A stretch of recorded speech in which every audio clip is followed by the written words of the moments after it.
लोग? उम्मीद करता हूँ बहुत अच्छे होंगे। क्या आप लोग मुझे देख पा रहे हैं? क्या आप लोग मुझे सुन पा रहे हैं? जल्दी से आप लोग लाइव आ जाइए और प्यारे बच्चों हम लोग शुरू करते हैं। जैसा कि आप देख रहे हैं कि हम लोग पढ़ने वाले हैं प्यारे बच्चों हिंदी गद्य खंड, जिसका चैप्टर नंबर 3 है भारत में हम क्या सीखें, है ना। भारत में हम क्या सीखें बच्चों, भारत में नहीं होगा, भारत से होगा, ठीक है ना। भारत से हम क्या सीखें, ये चैप्टर का नाम है। और वन शॉट हम लोग देखने वाले हैं। सबसे पहले श्री गणेशाय नमः। प्यारा सा मोटिवेशन है, लक्ष्य ज्यादा दूर नहीं, बस अपनी रफ्तार थोड़ी तेज करनी है। आज खामोशी से पढ़कर कल अपनी सफलता की कहानी लिखनी है। तो बच्चों आज हम लोग खामोशी से पढ़ रहे हैं ताकि कल हम लोग सफल हो पाए। तो जल्दी से बताइए इस चैप्टर के लेखक कौन है बच्चों। मेरे विद्यार्थी जी, मैं अगर आपसे पूछना चाहता हूँ कि भारत से हम क्या सीखें, है ना। भारत से हम क्या सीखें, भारत से हम क्या सीखें, ये हमारा चैप्टर है। भारत से हम क्या सीखें। सबसे पहले मुझे ये बताओ कि यह बच्चों कहानी है, निबंध है, भाषण है, ये क्या है। आपको ये बताना है कि सबसे पहले ये है क्या चीज। तो आप कहेंगे सर भारत से हम क्या सीखें, यह एक भाषण है। याद रखना है बच्चों कि यह एक भाषण है और इसके जो लेखक हैं मेरे बच्चे, इसके जो लेखक हैं उसके लेखक का नाम बताइए। तो लेखक का नाम है बच्चों मैक्स मुलर। क्या नाम है ना। लेखक का नाम क्या है बच्चों, मैक्स मुलर लेखक का नाम है।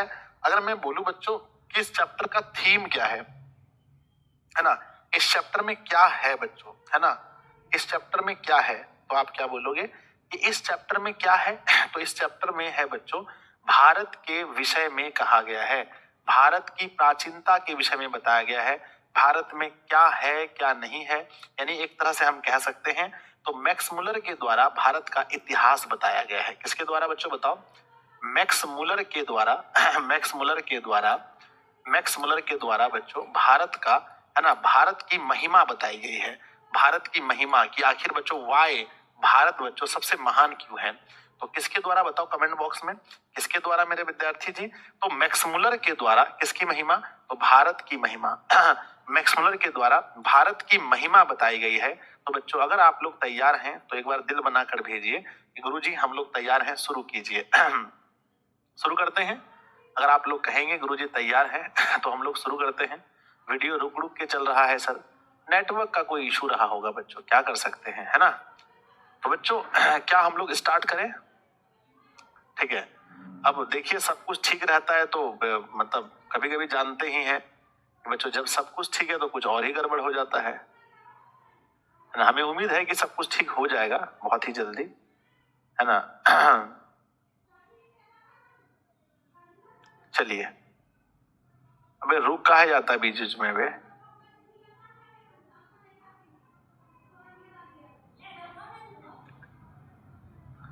आइए, तो सबसे पहले हम लोग देखेंगे नेटवर्क का। देखो आसपास नेटवर्क का कोई इशू रहा होगा, तो सबसे पहले हम लोग मैक्स मुलर जी के बारे में पढ़ेंगे। तो यहाँ पर लिखा गया है मेरे बच्चे कि विश्वविख्यात फ्रेडरिक मैक्स मुलर, यहाँ छप गया है इसमें, फ्रेडरिक मैक्स मुलर का जन्म बच्चों आधुनिक जर्मनी के, मेरे बच्चे जो अभी वर्तमान में जर्मनी है, पहले वो जर्मनी नहीं था, जर्मनी के डेसाऊ बच्चों, है ना, डेसाऊ यहाँ पर हरसहू होगा, डेसाऊ नामक नगर में बच्चों 6 दिसंबर 1823 को हुआ था। तो बच्चों बताइए सबसे पहले कि मैक्स मुलर का जन्म जो है वो कब हुआ था। तो 6 दिसंबर 1823 में जन्म हुआ था। पूछा जाएगा कि मैक्स मुलर का जन्म कब हुआ था, तो कहना बच्चों 6 दिसंबर 1823 बच्चों, 6 दिसंबर 1823 में हुआ था। कहते हैं बच्चों कि जब मैक्स मुलर 4 वर्ष के हुए उनके पिता विल्हेम मुलर नहीं रहे। तो बच्चों ये बताइए उनके पिताजी का नाम क्या था। तो कहना है बच्चों कि उनके पिताजी का नाम विल्हेल्म मुलर था। क्या नाम था, विल्हेल्म मुलर, विल्हेल्म मुलर उनके पिताजी थे। और मैक्स मुलर कितने वर्ष के थे जब उनके पिताजी इस दुनिया से चल गए, कितने वर्ष के थे बच्चों। रुक जाओ भाई देखने दो कुछ, कहाँ गया जी आशिक। अरे देखो नेट,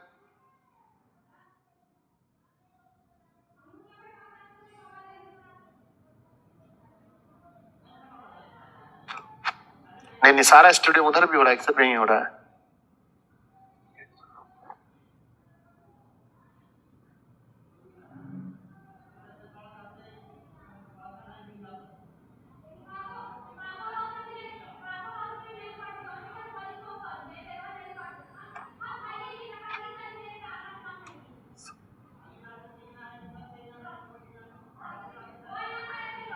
देखो एक बार कहीं से क्या इशू है।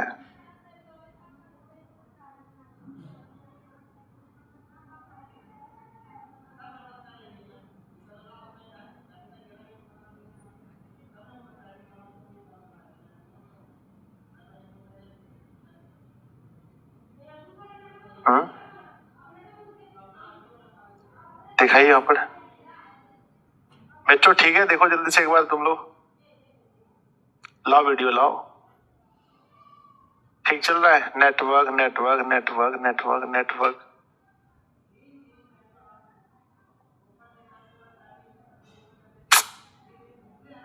भाई मेरे,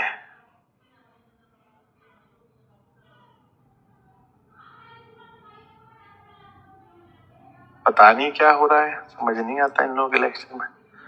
हाँ बच्चों, तो मैं एक बार फिर से पढ़ाता हूँ, अगर आप लोगों को सब कुछ ठीक दिखे तो बताना मुझे, ठीक है ना। विल्हेम मुलर नहीं रहे।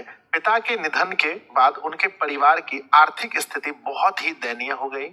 फिर भी मैक्स मुलर की शिक्षा दीक्षा बाधित नहीं हुई। बचपन में ही वे संगीत, बचपन में ही वे संगीत बचपन में ही वे संगीत के अतिरिक्त ग्रीक और लैटिन भाषा में निपुण हो गए थे तथा लैटिन में कविताएं भी लिखने लगे थे। तो प्यारे बच्चों, कुछ वो क्वालिटी कम नहीं कर दिया।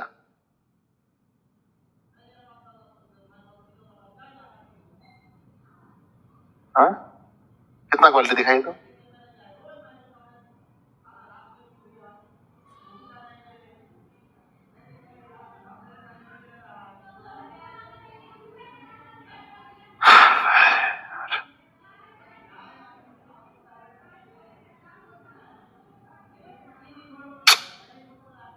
अब अचानक बच्चों भी यूट्यूब पर जा भी नहीं सकते हैं तुरंत।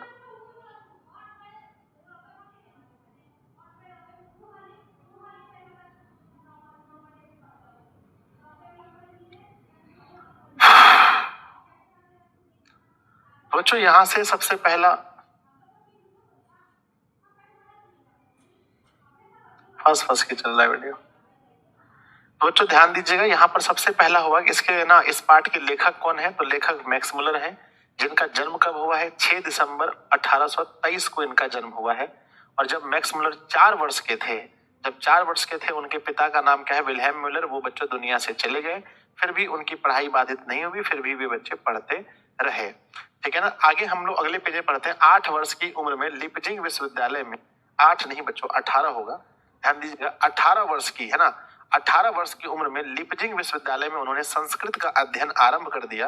उन्होंने हितोपदेश का जर्मन भाषा में अनुवाद प्रकाशित करवाया। इसी समय उन्होंने कठ और केन आदि उपनिषदों का जर्मन भाषा में अनुवाद किया तथा मेघदूत का जर्मन पद्यानुवाद भी किया। तो प्यारे बच्चों याद रखिए, आपसे पूछा जाएगा कि बच्चों किस उम्र में उन्होंने संस्कृत की पढ़ाई शुरू की थी, किस एज में बच्चों संस्कृत पढ़ना शुरू किया था?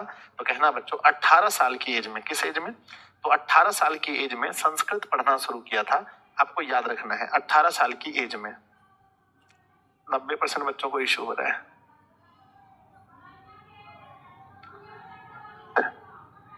मेरे बच्चे एक बार देखो जल्दी से, क्या आप लोग देख पा रहे हैं?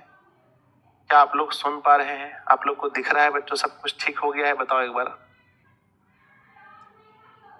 एक बार जल्दी बताओ, सब कुछ ठीक हो गया तो बताइए मुझे। सर सब कुछ ठीक हो गया है। नया नया समस्या आ जाता है, हाँ?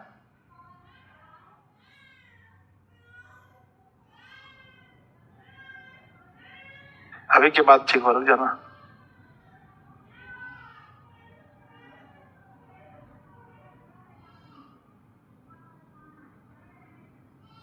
हो गया? देखो बच्चों जल्दी से, हाँ ठीक हो गया शायद, है ना? ठीक हो गया तो बताओ yes Guruji, yes yes yes yes yes.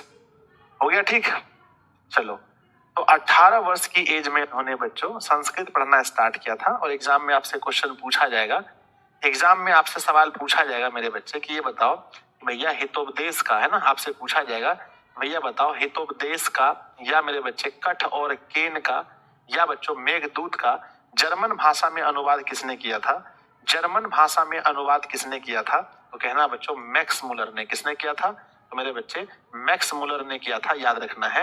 इन सभी का अनुवाद मैक्स मुलर ने किया था। आगे बढ़ते हैं मेरे विद्यार्थी जी। हाँ, आगे बढ़ते हैं। कहते हैं बच्चों की मैक्स मुलर उन थोड़े से पाश्चात्य विद्वानों में अग्रणी माने जाते हैं जिन्होंने वैदिक तत्व ज्ञान को मानव सभ्यता का मूल स्रोत माना।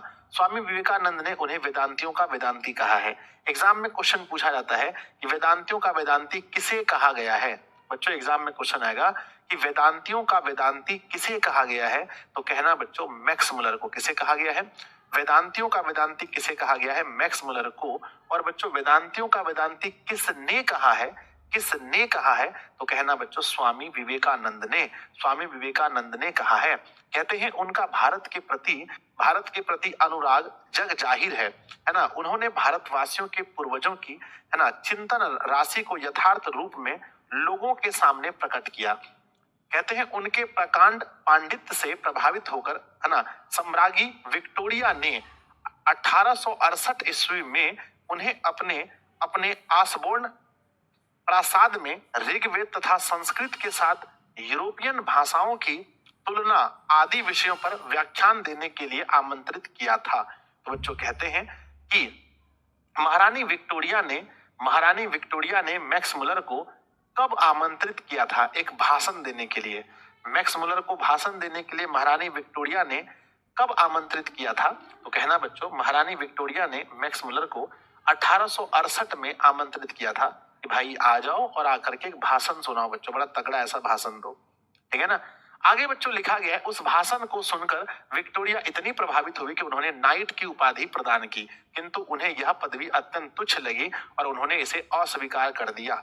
तो बच्चों महारानी विक्टोरिया ने मैक्स मुलर को कौन सी उपाधि दी थी? बच्चों अगर आपसे पूछा जाए कि महारानी विक्टोरिया ने मैक्स मुलर को कौन सी उपाधि दी थी, तो आंसर लिखना है नाइट की उपाधि। कौन सी बच्चों?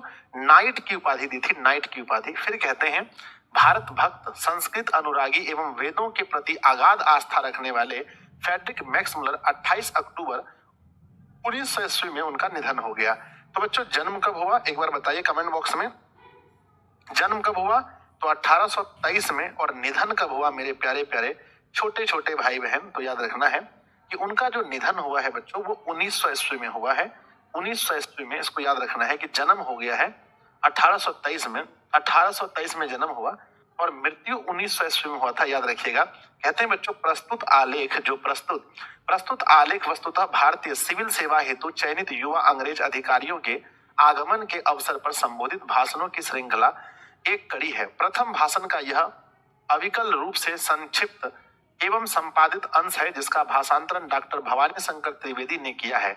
बच्चों कहते हैं मैक्स मुलर तो इनको जर्मनी भाषा में ये भाषण दिए होंगे, पर हम हिंदी में पढ़ रहे हैं तो मैक्स मुलर के भाषण को हिंदी में ट्रांसलेट किसने किया है? बच्चों कमेंट बॉक्स में लिखिएगा कि हिंदी में ट्रांसलेट किसने किया है? तो डॉक्टर भवानी शंकर त्रिवेदी ने। क्या बोलना है बच्चों? डॉक्टर भवानी शंकर त्रिवेदी ने इसको हिंदी में ट्रांसलेट किया है। डॉक्टर भवानी यानी BH बच्चों भवानी शंकर त्रिवेदी है ना ने किया है। भाषण में मैक्स मुलर ने भारत की प्राचीनता और बच्चों विलक्षणता का प्रतिपादन करते हुए नव आगंतुक अधिकारियों को यह बताते हैं कि विश्व की सभ्यता भारत से बहुत कुछ सीखती है और ग्रहण करती आई है। आगे बच्चों लिखते हैं कि उनके लिए यह भी एक सौभाग्यपूर्ण अवसर है कि वे इस विलक्षण देश और उसकी सभ्यता संस्कृति से बड़े कुछ सीख जान सकते हैं।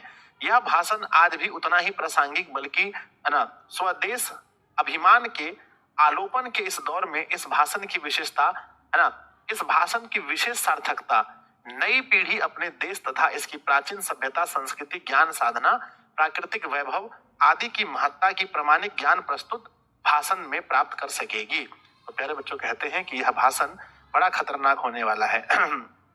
तो क्या आप लोग चाहते हैं कि अब इस भाषण को पढ़ के सुनाया जाए? क्या आप लोग चाहते हैं? ये था लेखक परिचय। अभी तक हम लोग क्या पढ़ रहे थे? लेखक परिचय। बच्चों लेखक परिचय से कोई भी सवाल अगर आपसे पूछा जाए तो क्या आप बता पाएंगे? मुझे आपके ऊपर पूरा भरोसा है कि लेखक परिचय से कोई भी सवाल अगर पूछा जाएगा तो आप बहुत आसानी से बता देंगे, मुझे पूरा भरोसा है बच्चों, है ना।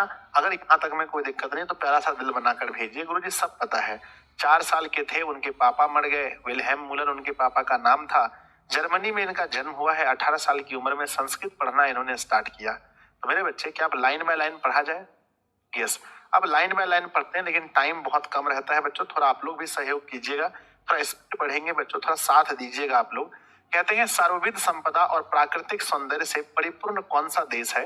यदि आप मुझसे इस भूमंडल का अवलोकन करने के लिए कहेंगे तो बताऊंगा कि वह देश भारत है। तो बच्चों, सबसे अधिक संपदा, जिसके पास सब कुछ हो और प्राकृतिक सौंदर्य वाला देश कौन सा है, पूछा जाएगा ऑब्जेक्टिव क्वेश्चन, तो कहना बच्चों वह देश भारत है। भारत यहाँ भूतल पर ही स्वर्ग की छटा निखर रही है। बच्चों, भारत ही एक ऐसा देश है जहाँ जमीन पर ही स्वर्ग है। कहते हैं यदि आप यह जानना चाहेंगे कि मानव मस्तिष्क की उत्कृष्टतम उपलब्धियों का सर्वप्रथम साक्षात्कार किस देश ने किया, यानी मानव के मस्तिष्क का, यानी दिमाग सबसे ज्यादा डेवलप बच्चों कहाँ के देश, मतलब कहाँ के लोगों का था, सबसे अधिक डेवलप दिमाग कहाँ था? भारत में। और किसने जीवन की सबसे बड़ी समस्याओं पर विचार कर उनमें कईयों के तो ऐसे समाधान ढूंढ निकाले कि प्लेटो और कांट जैसे दार्शनिक का अध्ययन करने वाला हम यूरोपियन लोगों के लिए भी वे मनन के योग्य हैं। तो मैं यहाँ भी नाम भारत का लूंगा। बच्चों, कहते हैं यह ना, एक तो बच्चों अगर हम प्राकृतिक संपदा की बात करें, सौंदर्य की बात करें, तो वहां भी भारत आता है। अगर हम बात करें कि सबसे अधिक दिमाग वाला जो लोग हैं, सबसे अधिक बुद्धिमान जो लोग हैं बच्चों, वो कहां पर हैं, तो वहां पर भी हम भारत का ही नाम लेंगे। मैक्स मुलर साहब ऐसा कह रहे हैं। कहते हैं और यदि यूनानी, रोमन और सेमेटिक जाति के यहूदियों की विचारधारा में ही सदा, है ना, अवगाहन करते रहने वाले हम यूरोपियों को ऐसा कौन सा साहित्य पढ़ना चाहिए जिससे हमारे जीवन का अंतरतम परिपूर्ण, अधिक सुहाना, सर्वांगिक, अधिक विश्वव्यापी, यूं कहें कि संपूर्णतः मानवी बन जाए, और यह जीवन ही क्यों, अगला जन्म भी, शाश्वत जीवन भी सुधर जाए। तो मैं एक बार फिर से नाम लूंगा भारत का। तो बच्चों, कहाँ के, है ना, कहाँ के ग्रंथ को पढ़ने की बात करते हैं बताओ? मैक्स मुलर बच्चों क्या सलाह दे रहे हैं कि आपको कहाँ का ग्रंथ पढ़ना चाहिए? अगर आप चाहते हैं कि इसी साल ना, मतलब यही जीवन नहीं, आने वाला भी जीवन ठीक हो, तो कहाँ का ग्रंथ पढ़ने की बात करते हैं? तो बच्चों भारत की बात करते हैं कि भारत के ग्रंथ को पढ़िए, और बच्चों यही का जीवन नहीं, आपके आगे का भी जीवन सुधर जाएगा। कहते हैं जो लोग आजकल के भारत में घूमकर आए हैं, उन लोगों को अधिकतर भारत के कलकत्ता, बंबई, मद्रास या मेरे बच्चे दूसरे शहरों की ही याद है, जबकि मेरा अधिकतर ध्यान सच्चे अर्थों में भारत के नागरिक ग्राम वासियों की ओर रहा है, क्योंकि सच्चे भारत के दर्शन वहीं होते हैं। तो बच्चों बताइएगा, सच्चे भारत का दर्शन कहाँ होता है? ऑब्जेक्टिव में पूछा जाएगा। क्या बच्चों कोलकाता में होता है, क्या दिल्ली में होता है, क्या चेन्नई में होता है? बताओ बच्चों की सच्चे भारत का दर्शन कहाँ होता है? तो लिखना है बच्चों गाँव में। कहाँ होता है? तो सच्चे भारत का दर्शन कहाँ होता है? तो आंसर में क्या लिखें? गाँव में होता है, आपको याद रखना है।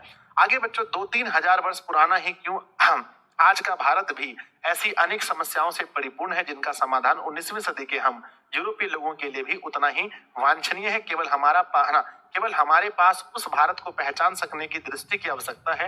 यदि आपकी अभिरुचि की पेट किसी विशेष क्षेत्र में है, तो उसके विकास और पोषण के लिए आपको भारत में पर्याप्त अवसर मिलेगा।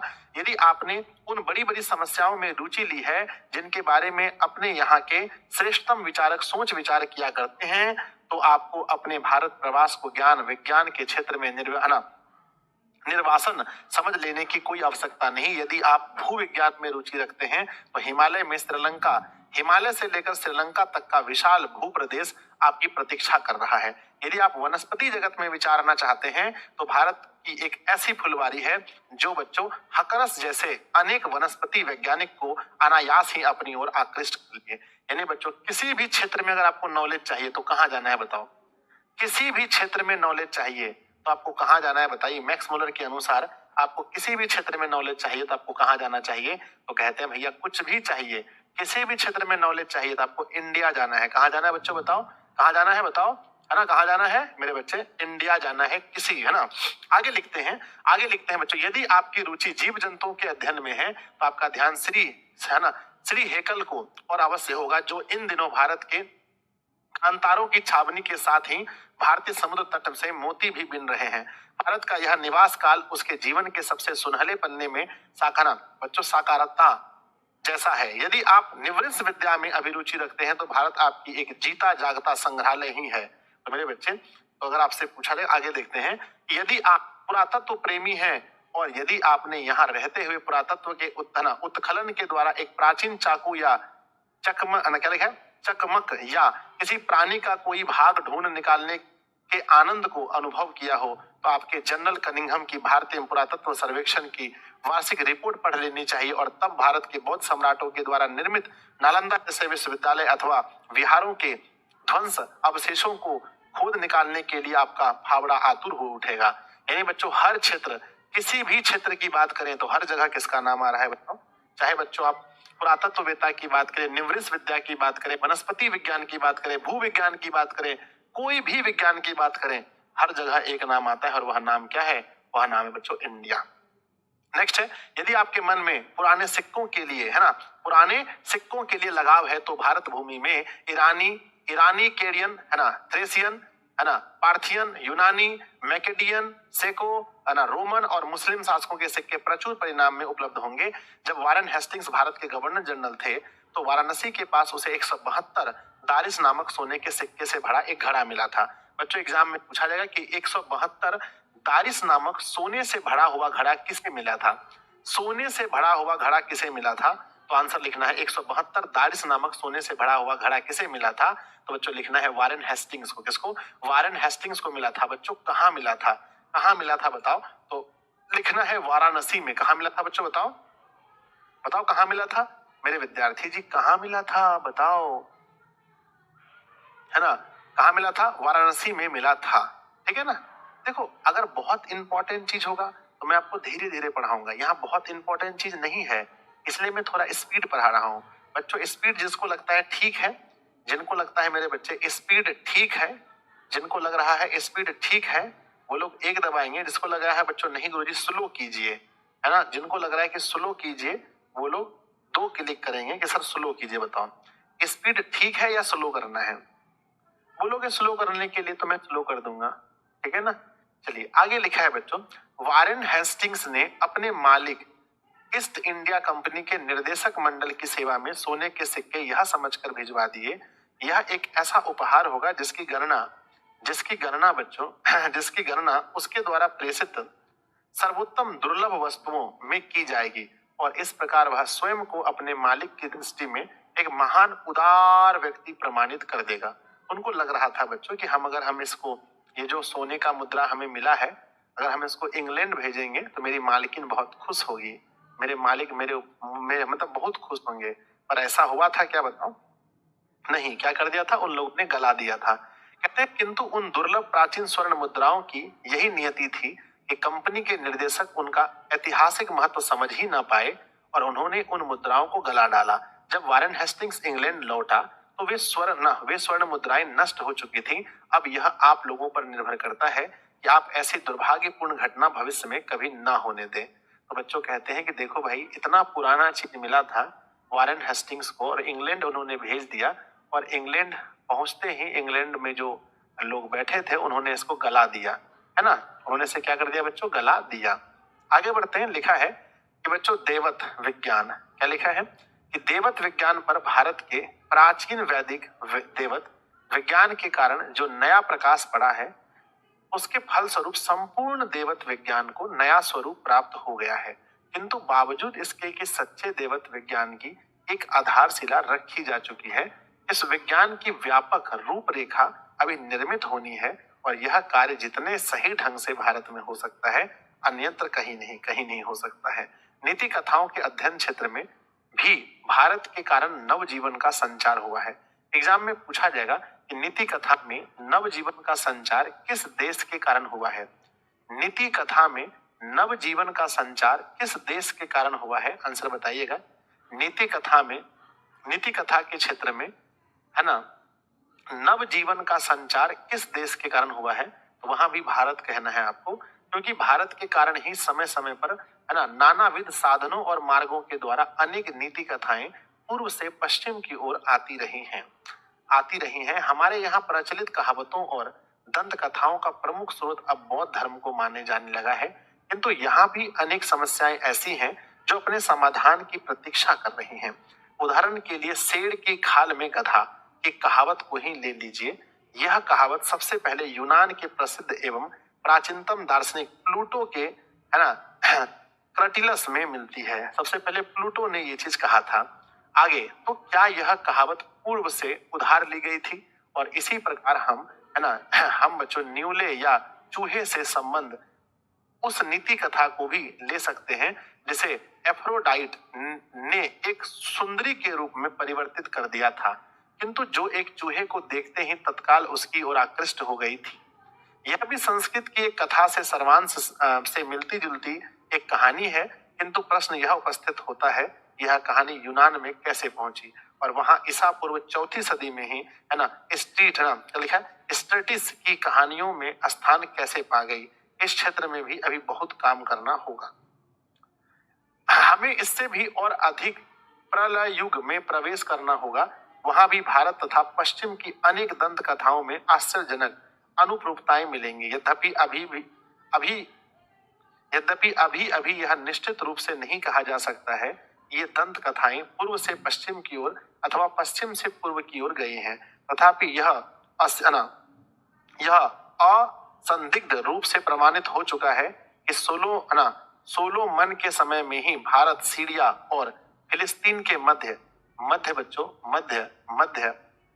आवागमन के साधन सुलभ हो चुके थे। कुछ संस्कृत शब्दों के आधार पर मैं इस निष्कर्ष पर पहुंचता हूं कि हाथी दांत, बंदर, मोर और चंदन आदि जिन वस्तुओं के ओफीर से निर्यात की बात बाइबल में कही गई है वे वस्तुएं भारत के सिवा किसी अन्य देश में नहीं ला जा सकती, है ना, किसी अन्य देश से नहीं लाई जा सकती है। और यह मान लेने का कोई भी कारण नहीं प्रतीत होता है कि भारत तथा फारस की खाड़ी और लाल सागर व भूमध्य सागर के बीच व्यापारिक संबंध कभी बिल्कुल ठप हो गया था। यहाँ तक कि शाहनामा के रचना काल 10वीं-11वीं सदी, एग्जाम में क्वेश्चन पूछा जाता है कि शाहनामा का रचना काल क्या था।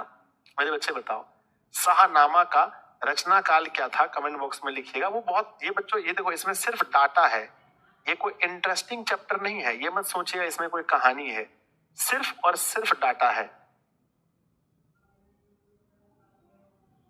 सिर्फ और सिर्फ डाटा है मेरे बच्चे।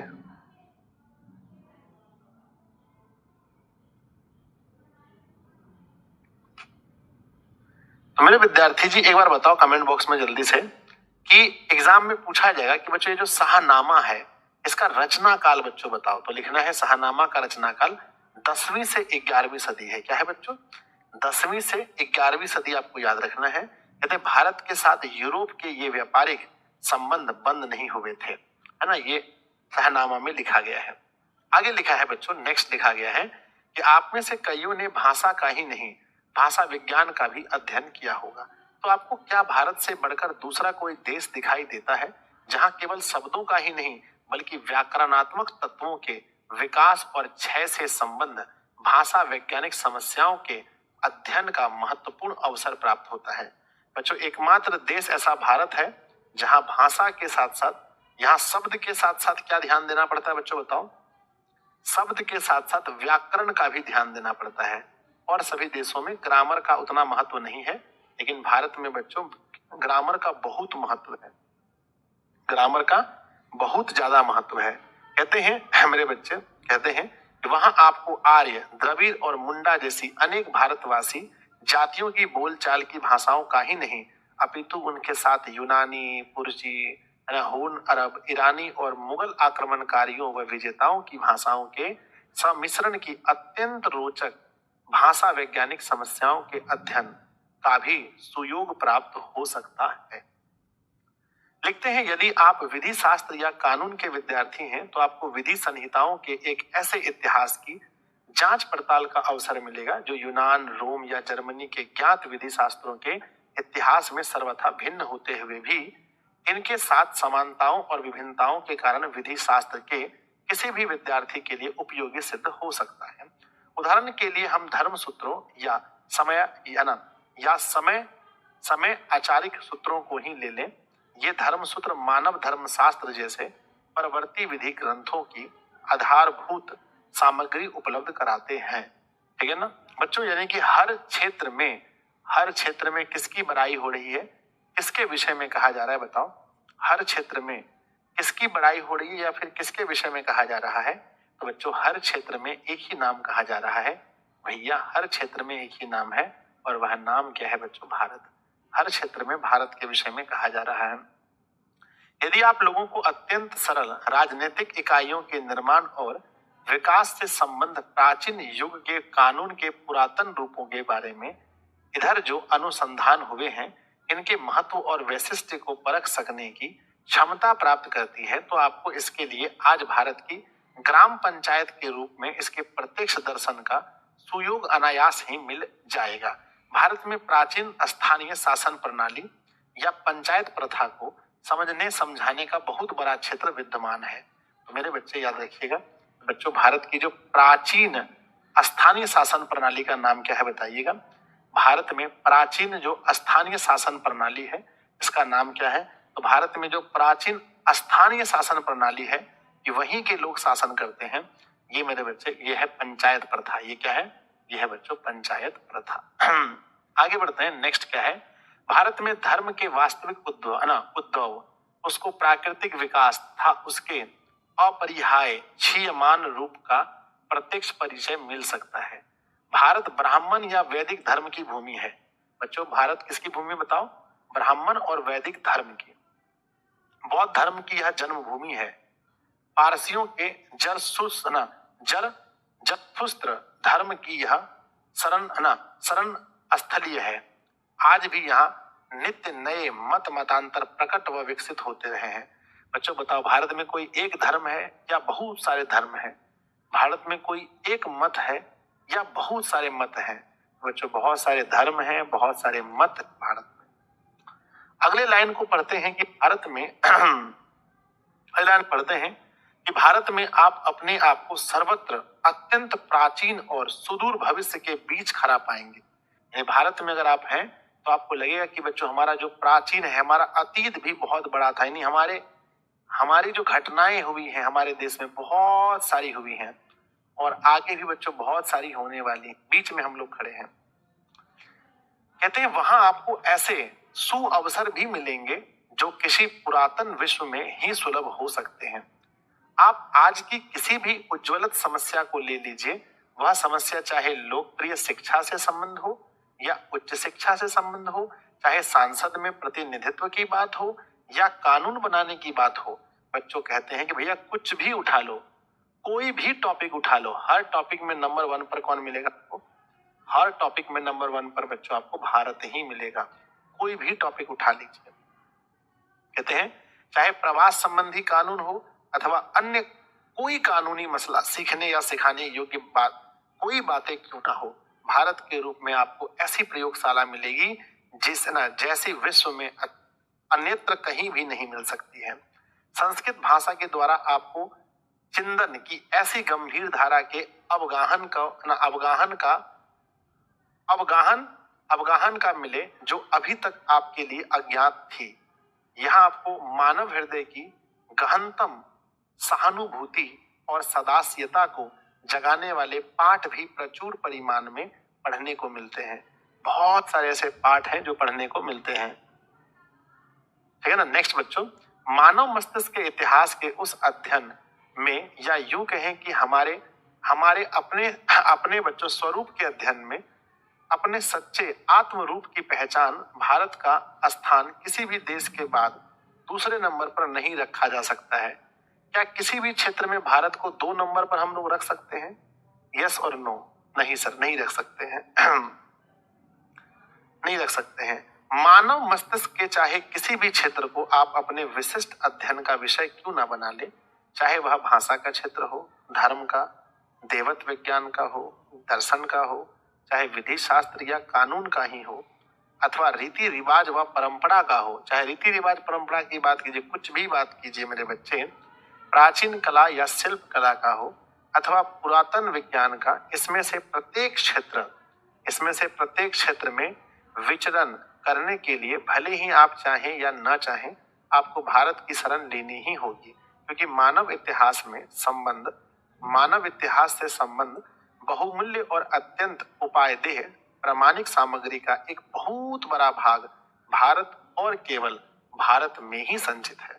आगे लिखते हैं कि यदि आप भारत के इतिहास के किसी एक अध्याय का भी सम्यक अध्ययन, व्याख्या, विवेचन कर लें। कहते हैं भारत के हिस्ट्री का कितना चैप्टर बच्चों बताओ?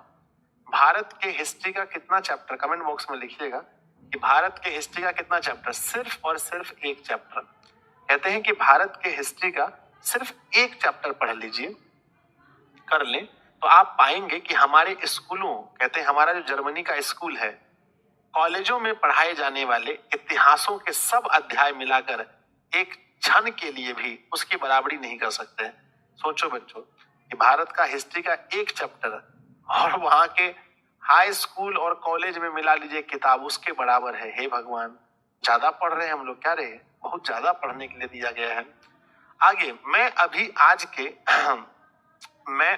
आज के भारतीय साहित्य की चर्चा करना नहीं चाहूंगा, किंतु भारत की उस अत्यधिक प्राचीन भाषा की चर्चा करूंगा जिसका नाम है संस्कृत।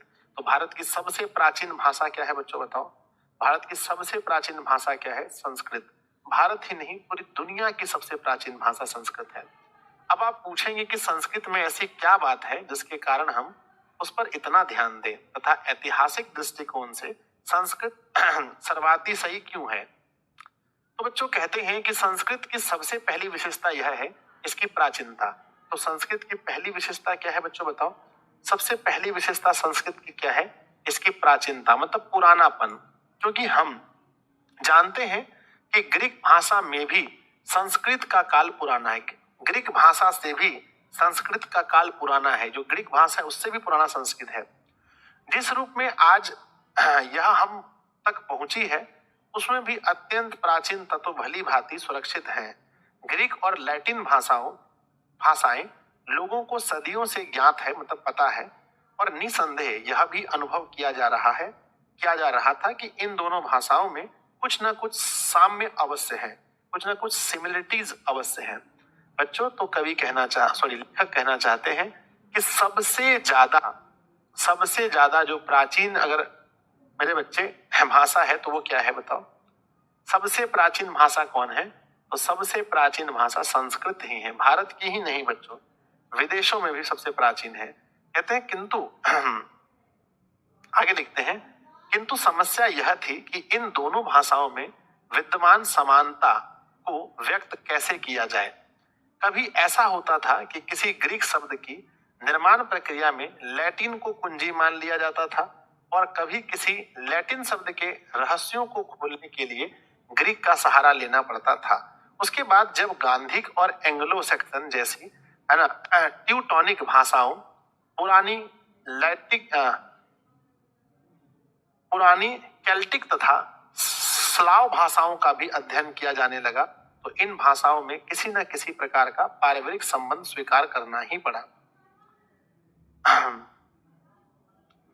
चैप्टर थोड़ा बड़ा है बच्चों, कितना पढ़ लिए हम लोग? आधा पढ़ लिए सर? 40 रुक जाओ, मुझे लगता है आधा पढ़ लिए हैं या आधा से ज्यादा पढ़ लिए बच्चों।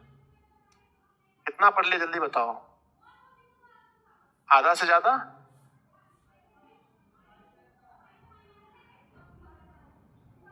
चालीस पढ़ लिए हैं। अभी बच्चों हम लोग को 10 पढ़ेंगे तो 50, और फिर 10 पढ़ेंगे तो 60 पेज पढ़ना है बच्चों। 60-62 पढ़ना है। अभी आधा पढ़े हैं बच्चों, आधा से थोड़ा ज्यादा। किंतु इन भाषाओं में इतनी अधिक समानता कैसे आ गई, और समानताओं के साथ ही साथ इतना अधिक अंतर भी इनमें कैसे पड़ गया? यह रहस्य बना हो रहा, और इसी कारण ऐसे अनेक अहेतुकवाद उठ खड़े हुए जो भाषा विज्ञान के मूल सिद्धांतों के सर्वथा विपरीत है। किंतु ज्यों ही इन भाषाओं के बीच में संस्कृत आ बैठी कि तत्काल लोगों को एक सही प्रकाश और गर्मी का एहसास होने लगा, और इसी से भाषाओं की पारंपरिक संबंध भी स्पष्ट हो गई। निश्चित ही संस्कृत इन सब भाषाओं का अग्रजा है। अग्रजा मतलब होता है बड़ा। तो बच्चों सभी भाषाओं में बड़ी कौन है? सभी भाषाओं की अग्रजा कौन है बच्चों? तो कहना है संस्कृत। उससे हमें ऐसी बहुत सी बातें ज्ञात हो सकी जो इस परिवार की किसी अन्य भाषाओं में सर्वथा भुला दी गई थी। बच्चों क्या आप लोग इसको पढ़ लोगे? तो मुझे बताओ एक बार कमेंट बॉक्स में कि गुरुजी इसको हम लोग पढ़ लेंगे। इसमें कुछ नया ऐसा है नहीं, मतलब भारत के विषय में ही बताया गया है। अगर आप लोग पढ़ लोगे तो डायरेक्ट मैं क्वेश्चन आंसर पर जाता हूँ, और मैं आपको क्वेश्चन आंसर करवा देता हूँ बच्चों। झूठ मूठ का इसके लिए अलग से टाइम लेकर के कोई फायदा नहीं है। आज ही हम लोग इसको सा करते हैं। बस इसके आगे बच्चों 41 के आगे आप लोग टाइम निकाल करके बच्चों 41 के आगे टाइम निकाल करके आराम से पढ़ लेना है। यहाँ पर भारत के विषय में ही कहा गया है, भारत की महानता के विषय में ही बताया गया है, ठीक है, ज्यादा कुछ नहीं है। लास्ट अगर आप पढ़ के देखें तो लास्ट पढ़ लेते हैं, लिखा है आप लोग विश्वास रखें कि यद्यपि सर विलियम जोन्स ने कोलकाता पहुंचने के बाद से अब तक प्राच्य देशों के इतिहास और साहित्य के क्षेत्र में एक से बढ़कर एक शानदार बड़ी बड़ी अनेक विजय प्राप्त की हो, तथापि किसी भी नए सिकंदर को यह सोचकर निराश नहीं हो जाना चाहिए कि गंगा और सिंधु के पुराने मैदानों में अब उसके लिए विजय करने के लिए कुछ भी शेष नहीं रहा है। ठीक है ना। तो आप लोग बच्चों पढ़ लीजिएगा, डायरेक्ट हम है ना, डायरेक्ट हम क्वेश्चन आंसर पर आते हैं कि इंपॉर्टेंट वही है, पेपर में वही आता है बच्चों। तो पहला सवाल है भारत में हम क्या सीखें, इसके रचनाकार कौन है। भारत से हम क्या सीखें, माफ कीजिएगा, भारत से हम क्या सीखें, इसके रचनाकार कौन है, बताइए इसके रचनाकार कौन है। इसके रचनाकार है बच्चों कौन, रचनाकार है Max Muller, option number A सही है। अगला है भारत से हम क्या सीखें, ये क्या है, यानी कहानी है, निबंध है, कविता है, क्या है। तो याद रखना है बच्चों यह एक भाषण है, ऑप्शन नंबर सी। अगला क्वेश्चन है मैक्स मुलर थे, मैक्स मुलर क्या थे, भारत भक्त थे, संस्कृत अनुरागी थे, वेदों के प्रति अगाध आस्था रखने वाले व्यक्ति थे, या सभी थे। तो इनमें से सभी होगा। अगला मैक्स मुलर के पिताजी का नाम क्या था, तो मैक्स मुलर के पिताजी का नाम विल्हम नहीं बच्चों, विलहेल्म मुलर, ऑप्शन नंबर सी विलहेल्म मुलर थे। अगला है बच्चों नेक्स्ट हमारा 5वां नंबर, विश्वविख्यात विद्वान फ्रेडरिक मैक्स मुलर का जन्म कहाँ हुआ था। मैक्स मुलर का जन्म कहाँ हुआ था ये आपको बताना है। तो मेरे विद्यार्थी जी फ्रेडरिक मैक्स मुलर का जो जन्म हुआ था वो कहाँ हुआ था, वो जर्मनी में हुआ था, ऑप्शन नंबर बी सही है। अगला है बच्चों स्वामी विवेकानंद ने वेदांतियों का वेदांती किसे कहा है। तो आपको पता होगा कि स्वामी विवेकानंद ने वेदांतियों का भी वेदांती किसे कहा है। तो मेरे विद्यार्थी जी वेदांतियों का वेदांती कहा है किसे, मैक्स मुलर को कहा गया है। अगला सवाल है कि मैक्स मुलर ने डॉट डॉट वर्ष की अवस्था में लीपजिंग विश्वविद्यालय में अध्ययन प्रारंभ किया था। मैंने आपको बताया था कि किस अवस्था में उन्होंने बच्चों लीपजिंग विश्वविद्यालय में एडमिशन लिया था, याद रखना 18 साल की एज में। नेक्स्ट बच्चों हमारा 8वां नंबर क्वेश्चन है मैक्स मुलर का जन्म कब हुआ था।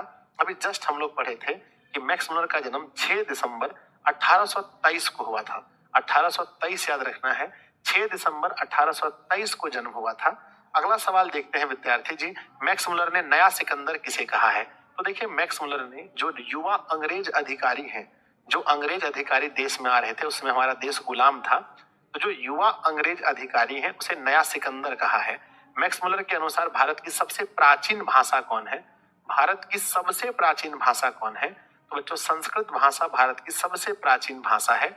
सर विलियम जोन्स समुद्री यात्रा करते हुए भारत कब आए थे। तो याद रखना है बच्चों कि सर विलियम जोन्स जो है 1783 में भारत कब आए थे बताइए। तो सर विलियम जोन्स भारत कब आए थे, 1783 में भारत आए थे। अगला है वारेन हेस्टिंग्स कहाँ के गवर्नर जनरल थे। तो बच्चों वारेन हेस्टिंग्स की अगर मैं बात करूं तो बच्चों उस समय भारत के कहाँ के, भारत के गवर्नर जनरल थे जब हमारा देश गुलाम था। बच्चों मैक्स मुलर की दृष्टि से सर्वविध संपदा और प्राकृतिक सौंदर्य वाला देश कौन सा है, कौन सा यह देश, कौन सा ऐसा देश है जहां सारे संपदा है और प्राकृतिक सौंदर्य है, कौन सा वह देश है। तो वह देश बच्चों अपना भारत है, ऑप्शन नंबर सी। अगला है कि दारिस क्या है बच्चों, दारिस क्या है।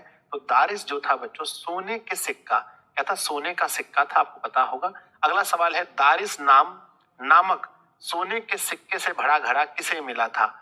जो बच्चों 172 दारिस नामक सोने का जो मतलब भरा हुआ घड़ा मिला था वो किसे मिला था बच्चों। तो याद होगा आपको वारेन हेस्टिंग्स को मिला था, ऑप्शन नंबर सी होगा। नेक्स्ट है हमारा कि सर्वविध संपदा और प्राकृतिक सौंदर्य से परिपूर्ण कौन सा देश है।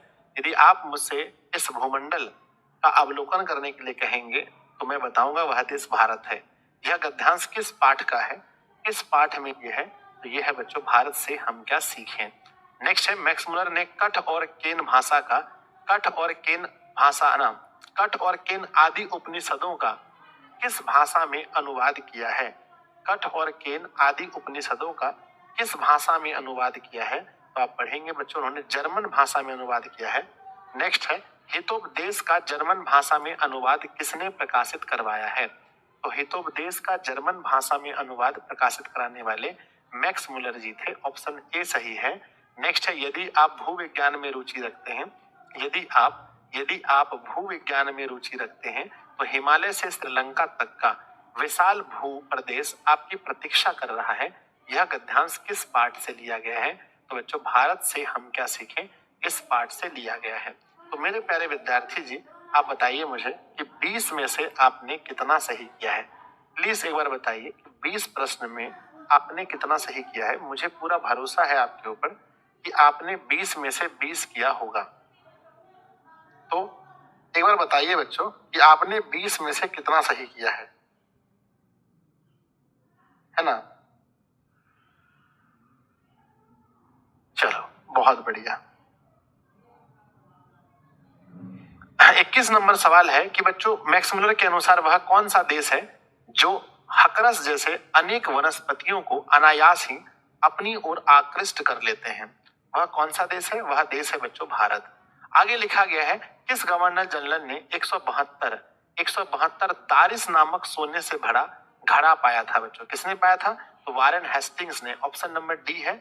अगला बच्चों वारेन हेस्टिंग्स के समय वाराणसी में कितने दारिस नामक सोने के सिक्के मिले थे? कितने दारिस नामक सोने के सिक्के मिले थे? मेरे बच्चे बताइएगा कितने दारिस नामक सोने के सिक्के मिले थे है ना? कितने दारिस नामक सोने के सिक्के मिले थे? एक बार कमेंट बॉक्स में लिखिएगा मेरे विद्यार्थी जी, है ना?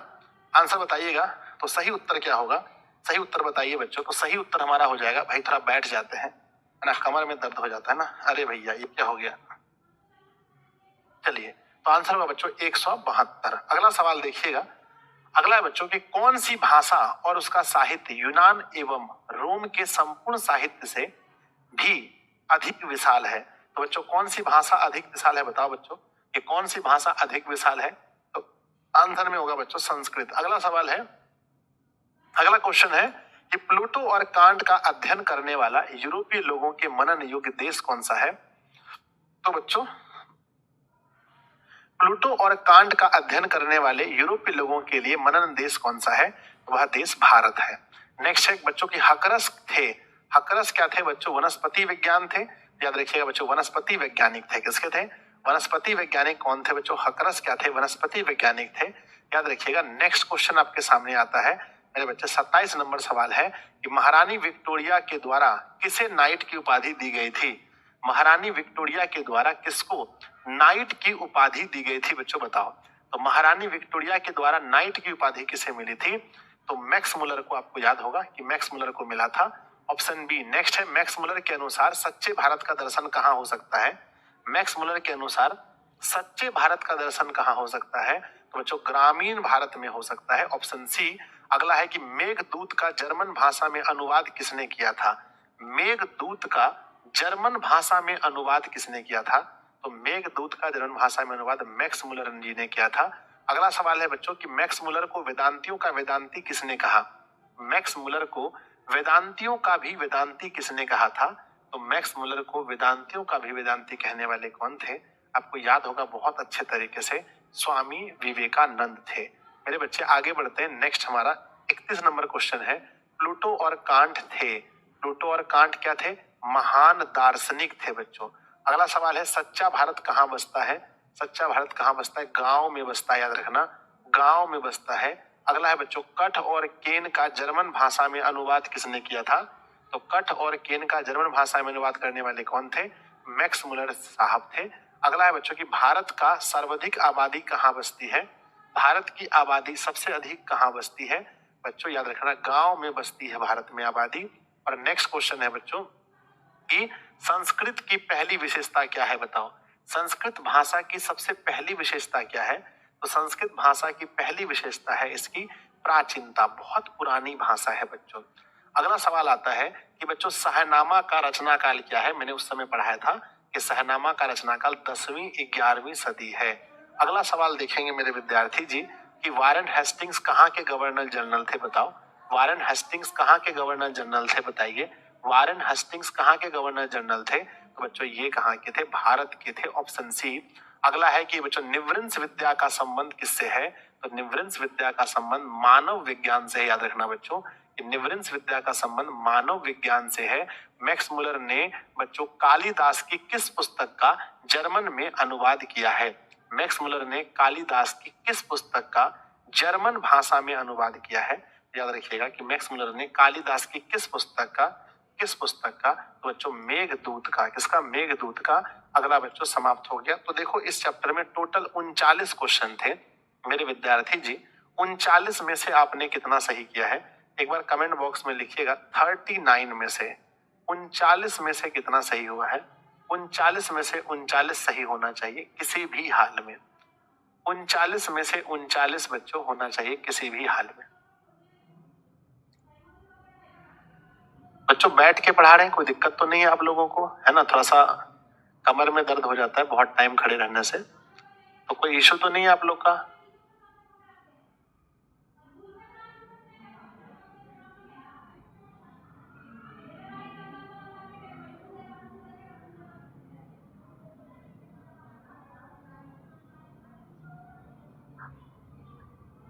चलो भाई, कोई दिक्कत नहीं है। No problem, no problem, no problem. चलिए भाई बढ़ते हैं क्वेश्चन बैंक। इसका जो क्वेश्चन बैंक है भारत से हम क्या सीखें, इसमें कुछ सवाल है। बच्चों किस गवर्नर जनरल के समय 172 दारिस नामक सोने से भरा घड़ा मिला था? किसके समय मिला था बच्चों? याद रखना है वारेन हेस्टिंग्स के समय। अगला है बच्चों की हितोपदेश का जर्मन भाषा में अनुवाद किसने प्रकाशित करवाया था? तो हितोपदेश का जर्मन भाषा में अनुवाद प्रकाशित कराया था किसने? मैक्स मुलर ने। अगला सवाल है निवृंस विद्या का संबंध किससे है? बच्चों निवृंस विद्या का संबंध किससे है? तो ये है बच्चों हमारे मानव विज्ञान से, ऑप्शन बी। नेक्स्ट है बच्चों की मैक्स मुलर ने कालिदास की किस पुस्तक का जर्मन भाषा में अनुवाद किया है? तो अभी जस्ट पढ़े थे मेघदूत का। नेक्स्ट मैक्स मुलर का जन्म कब हुआ था? तो बच्चों जस्ट पढ़े थे 1823 में। नेक्स्ट है वाना सर विलियम जोन्स समुद्री यात्रा करते हुए भारत कब पहुंचे थे? सर विलियम जोन्स समुद्री यात्रा करते हुए भारत कब पहुंचे थे? तो बच्चों 1783 में। मैक्स मुलर के अनुसार सच्चे भारत का दर्शन कहाँ हो सकता है? तो बच्चों ग्रामीण भारत में हो सकता है। मेघदूत का जर्मन भाषा में अनुवाद किसने किया था? तो मैक्स मुलर ने किया था। नेक्स्ट भारत से हम क्या सीखें, यह बच्चों पाठ की कौन सी विधा है? तो जस्ट पढ़ाए थे, यह एक भाषण है। मैक्स मुलर को वेदांतियों का भी वेदांती किसने कहा है? तो जस्ट पढ़े थे बच्चों विवेकानंद जी ने कहा है। अगला है प्लूटो और कांट महान क्या थे? महान दार्शनिक थे, पढ़ लिए थे हम लोग। मैक्स मुलर ने डॉट डॉट वर्ष की अवस्था में लीपजिंग विश्वविद्यालय में अध्ययन किया था। किस अवस्था में, किस साल में? 18 साल की एज में।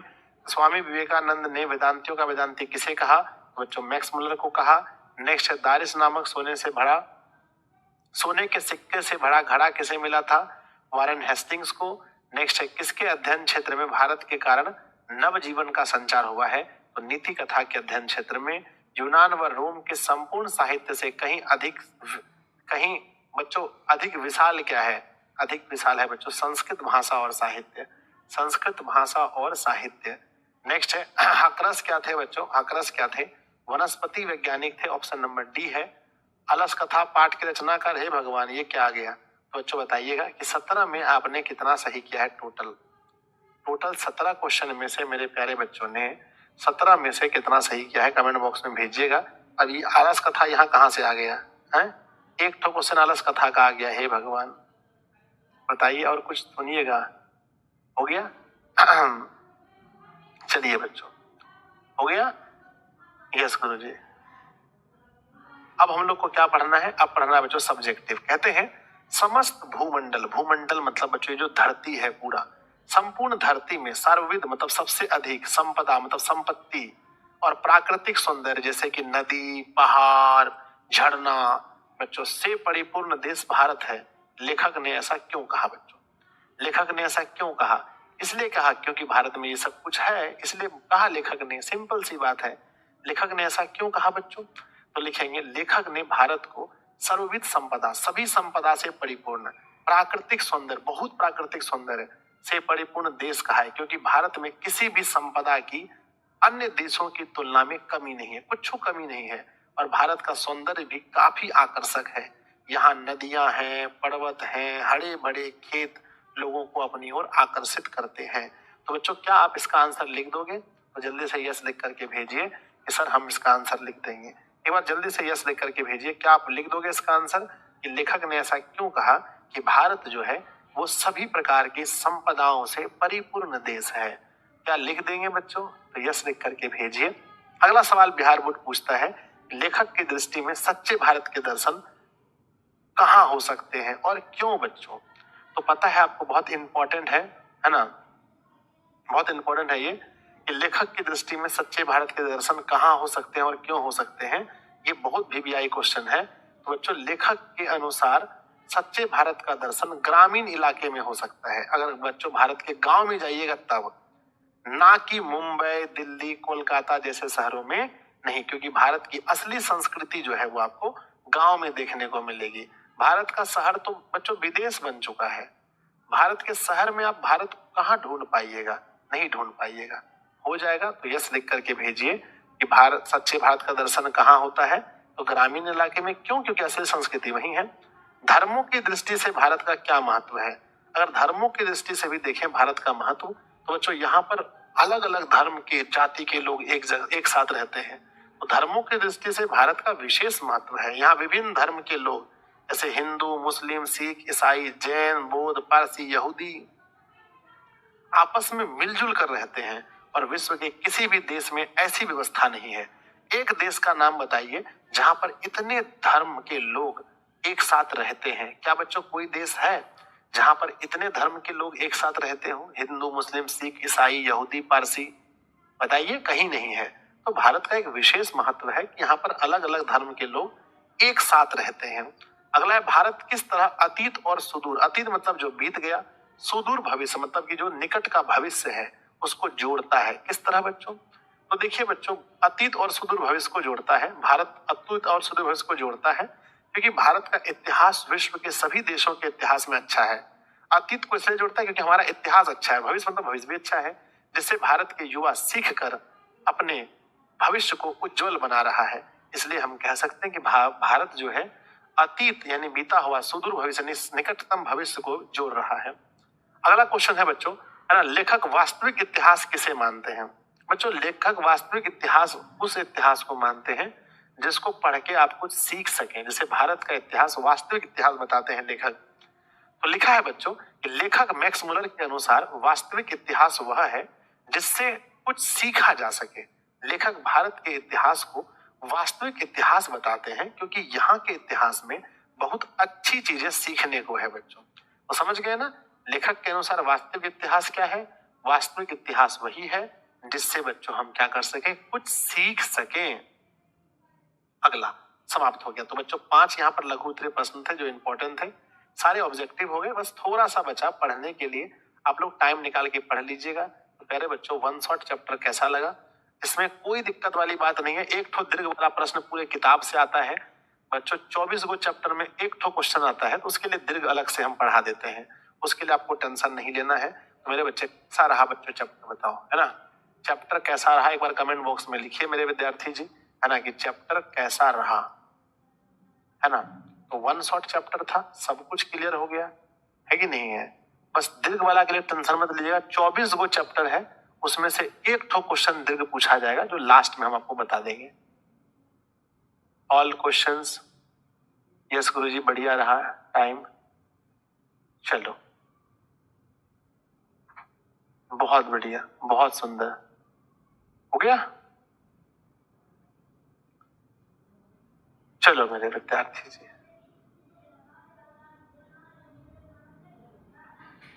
तो सुबह मेरे बच्चे लेक्चर कितने बजे से देखना है आपको? सुबह के लेक्चर कितने बजे से देखना है आपको, बताओ? सुबह लेक्चर कितने बजे देखना है? तो 6 AM में बच्चों लेक्चर देखना है। किस विषय का? तो बच्चों मैथ सब्जेक्ट का लेक्चर 6 बजे देखना है।